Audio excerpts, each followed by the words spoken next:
Dear viewers, যারা video দেখছেন, অনেকের মনে প্রশ্ন, যারা বিয়ে করেন নাই, বিয়ে করার পূর্বে কি কি টেস্ট করব, এরা নিজের যাচাই বাছাই করার জন্য অনেকে আমাদের চেম্বার পর্যন্ত আসেন ভিজিট দেওয়া।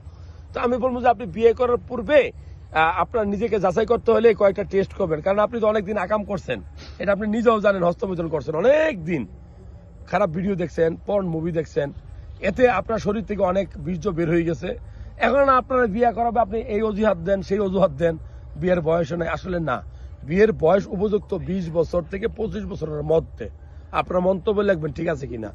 তবে বিয়ে করার পূর্বে রক্তের গ্রুপ টেস্ট করবেন, এটা খুব গুরুত্বপূর্ণ। হাজবেন্ড ওয়াইফের রক্তের গ্রুপ এক হলে অনেকে মনে করে সমস্যা, আমি বলবো যে না, আপনি টেস্টোস্টেরন লেভেল টেস্ট করবেন, এটা আগ্রহ তৈরি করে। আর হেপাটাইটিস বি ভাইরাস টেস্ট করবেন। আর অনেকের এজোস্পার্মিয়া আছে কিনা দেখার জন্য সিমেন্ট টেস্ট করবেন, কারণ এজোস্পার্মিয়া হলে বাবা হইতে পারবেন না। এটা আপনি যদি আগে থেকে জানেন, তাহলে আগে থেকে আপনি চিকিৎসা করবেন।